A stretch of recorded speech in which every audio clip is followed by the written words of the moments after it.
is a special day here. We've got some moms and dads in the audience because it's Take Your Parents to Work Day here at NBC. And God help us all, I've done it. Linda is here along with Peter. Welcome to you both. Oh, boy. Okay, we'll get to my mom in a minute. And also joining me, NBC's own chief White House correspondent, Hallie Jackson, is with us, along with Broadway star Jenna Bush Hager. We will explain that in just a minute, along with Matt Eisman, the co-host of American Ninja Warrior. Yes. Okay, great to have you all here. Okay, so we're going to begin with this. The President of the United States is in a dispute with a porn star, and the First Lady has a feud with a rapper because 2018. We're going to discuss all of it in a minute, but first, Hallie's going to get us caught up. Watch this. A president who almost never backs down, standing by his attack on the appearance of porn star Stormy Daniels. After a judge dismissed Daniels' defamation lawsuit against the president, he triumphantly tweeted, "Great, now I can go after Horseface and her third-rate lawyer." Asked by the Associated Press whether going after a woman's looks is appropriate, the president responded simply, "You can take it any way you want." Even some of his allies aren't taking it well. He's a street fighter, but he's also the president. And I just don't think this elevates him. I don't think it does anything good for the country. Daniels, for her part, is firing back like she promised to do earlier this year. I'm done. I'm done being bullied. Now she's tweeting, "Game on, Tiny," slamming the president's, quote, hatred of women and lack of self-control on Twitter again. It's not clear if this will matter come the midterms, but no matter what, the president says he will not accept blame if Republicans lose the House. After all, he points out, he's not on the ballot. Over in the East Wing, it's not re-election, but a rapper in the spotlight, after this fake Melania Trump created real anger in the First Lady's office. Rapper T.I. tweeting just days after Kanye West's controversial Oval Office visit, "Dear 45, I ain't Kanye," along with video of a Melania Trump look-alike stripping off her clothes. The First Lady's spokeswoman, who first called for a boycott of the rapper, now calls the portrayal disrespectful and disgusting, adding, "These kinds of vulgar attacks only further the divisiveness and bias in our country. It needs to stop." So, Hallie Jackson, when they told you you were going to be chief White House correspondent, did you ever imagine this was the kind of report you would be filing? Didn't think this was something we would be having a conversation about, Horseface and T.I. and a look-alike Melania Trump stripper. But this and Tiny. And Tiny. You had to go there. I'm sorry, but like that's what our chief White House correspondent is reporting on because that's what the news is. But because it is news, right? And Megyn, you brought up the point that this happened during the campaign. The insults against women's appearance, they're not new for Donald Trump. He's been doing this for years. And the thing is, he still got elected. 53% in the exit polls of white women voted for him into office. So for the president, there is no risk to this. That's right. Because he's done this and there's been no harm, no foul. You know, clearly I'm familiar with the way he talks about women. But even I found it very jarring yesterday. Even having seen his history and been very, very familiar with it, I found it very jarring seeing that Horseface tweet go out. And I realized Stormy Daniels has sued him, and she's given as good as she's gotten. They've been fighting. She's made fun of his manhood. She's talked about the tiny thing before. But she is a porn star. He is the president of the United States. Yeah. And it's like, how do you explain this to your kids? How do you... Remember when Mrs. Obama said, "When they go low, we go high"?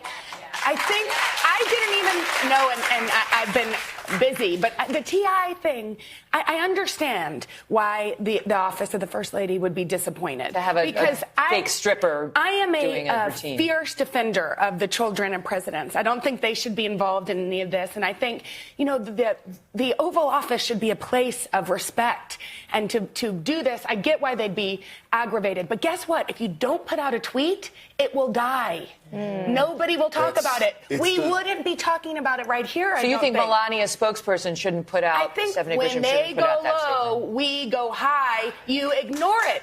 Right. I mean, that's a good point. We wouldn't have been talking about T.I. the rapper. It's a known phenomenon. It's called the Streisand effect. And this happened when Barbara Streisand, her property was on Google Maps, and she launched a campaign to try to get her property removed from Google Maps to protect her privacy. Now, the converse happened.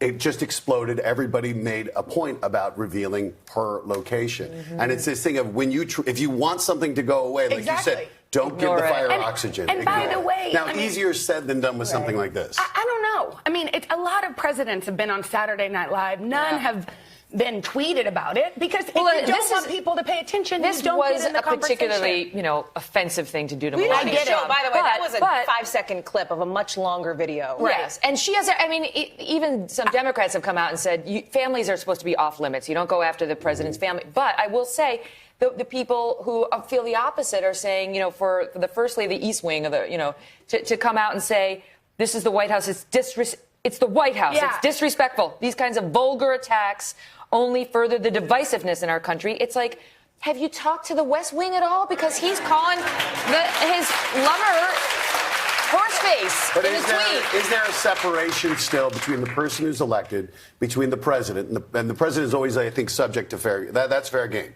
You can make these political attacks on them, and certainly what he's done merits attack. But I still think that doesn't mean that his family. I think she should be off limits. I think she should be off limits. They hadn't tweeted back because. But let's not forget that Melania is spearheading the Be Best campaign, to stop online bullying, while Trump is calling Stormy Daniels horseface on Twitter.